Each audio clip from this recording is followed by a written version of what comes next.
Concerning excessive screen time linked to lower cognitive function, scientists find screens have become seamlessly integrated with our daily lives, serving as indispensable tools for work, education, and leisure.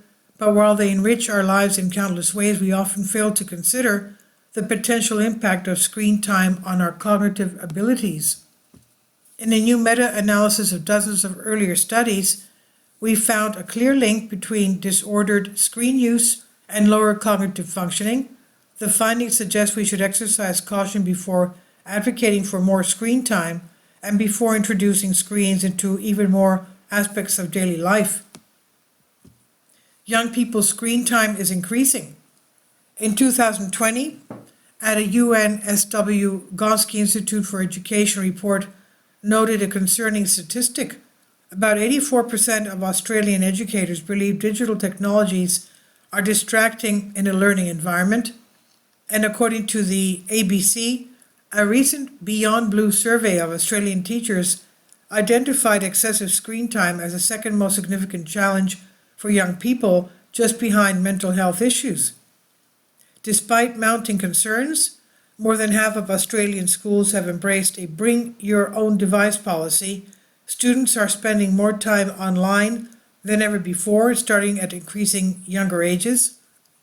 A 2021 report by Common Sense Media estimated teens spent an average of 5 hours 33 minutes using screen-based entertainment every day, while teenagers devote a whopping 8 hours and 39 minutes. A surge in screen use has led to some individuals, including children, adolescents, and adults, developing screen-related addictions. One example is gaming disorder, for which 2 to 3% of people meet the criteria. What is disordered screen use? The impact of screens on our cognitive abilities, that is, our thinking skills, such as attention, memory, language, and problem solving, has sparked much debate. On one hand, some researchers and reporters claim screen use could have negative effects such as health problems, shortened attention spans, and hindered development. On the other, schools are increasingly adopting technology to boost student engagement. Tech companies are also marketing their products as tools to help you enhance your problem solving and memory skills. Our recent study sought to understand the potential cognitive consequences of disordered screen-related behaviors. This is a broad category of problematic behaviors that may include screen dependency and persisting with screen use even when it's harmful. We conducted a meta-analysis of 34 studies that explored various forms of screen use, including gaming, internet browsing, smartphone use, and social media use, and compared the cognitive performance of individuals with disordered screen use to those without it. And our findings paint a concerning picture: a difference in cognitive function. Across these rigorously peer-reviewed studies, individuals with disordered screen use consistently demonstrated significantly poorer cognitive performance compared to others. The most affected cognitive domain was attention, and specifically sustained attention, which is the ability to maintain focus on an unchanging stimulus for an extended period. The second most notable difference was in their executive functioning, particularly in impulse control, which is the ability to control one's automatic responses.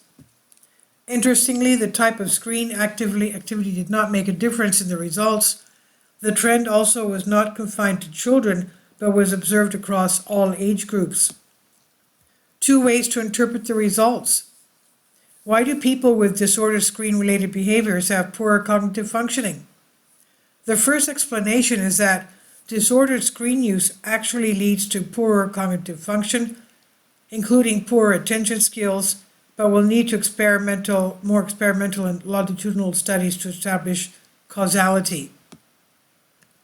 If this is the case, it may be the result of being constantly bombarded by algorithms and features designed to capture our attention. By diverting our focus outward, screen use may weaken one's intrinsic ability to concentrate over time. Crucially, impaired attention also makes it harder to disengage from addictive behaviors and would therefore make it harder to recognize when screen use has become a problem. The second explanation is that people who are already have poor cognitive functioning, such as less inhibitory control, are more likely to engage in disordered screen use. This could be a result of the plethora of addictive use cues designed to keep us glued to our screens.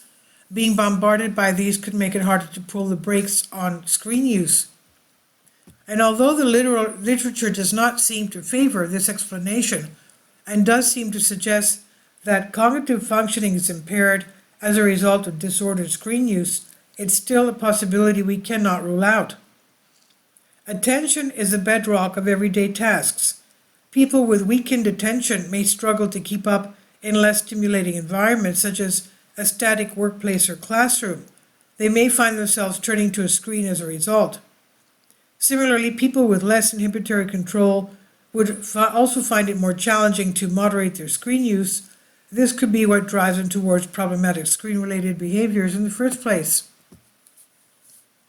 Who should shoulder the responsibility? Research indicates that people with impaired cognitive functioning usually are not as well equipped to moderate their own screen time. Many users with disordered screen use are young, with mainly males engaging in internet gaming and mainly females engaging in social media use. Neurodiverse people are also at greater risk. Tech companies are driven by the goal of capturing our attention.